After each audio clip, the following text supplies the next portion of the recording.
और बता दें आपको कि रांची में इनकम टैक्स की छापेमारी चल रही है। रांची के 8 ठिकानों समेत देश भर में आईटी की रेड जारी है।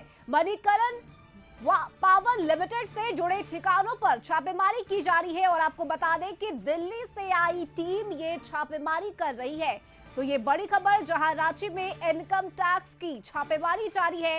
रांची के 8 ठिकानों समेत देश भर में आईटी की रेड जारी है। मणिकरण पावर लिमिटेड से जुड़े ठिकानों पर यह छापा चल रहा है और इस वक्त झारखंड न्यूज कोऑर्डिनेटर मनोज जी हमारे साथ जुड़े हुए हैं। मनोज जी, एक तरफ सेना जमीन घोटाले मामले को लेकर लगातार ईडी की दबिश जारी है, तो वहीं अब इनकम टैक्स के मामले को लेकर भी रांची के 8 ठिकानों पर छापेमारी हो रही है। क्या है पूरी खबर?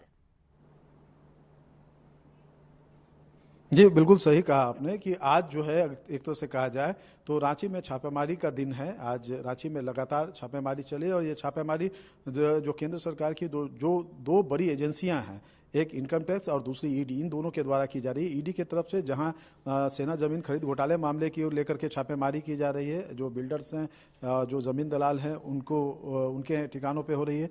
वहीं दूसरी तरफ मणिकरण पावर लिमिटेड जो है उसके जो है ठिकानों पर भी छापेमारी हो रही है। और ये छापेमारी न सिर्फ रांची में बल्कि रांची के अलावा अगर हम बात करेंगे तो पटना और भी कई जगहों पे हो रही है।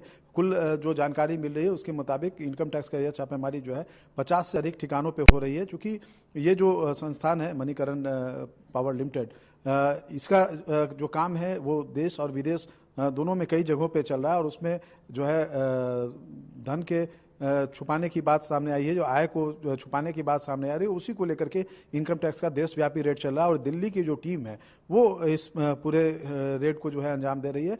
और रांची में भी दिल्ली की ही टीम आई हुई है। यहाँ पर भी कई ठिकानों पे इनकम टैक्स के अधिकारियों की दबिश हुई है और चल रही है छापेमारी में क्या कुछ मिलता है, क्या कुछ सामने आता है, यह देखना होगा।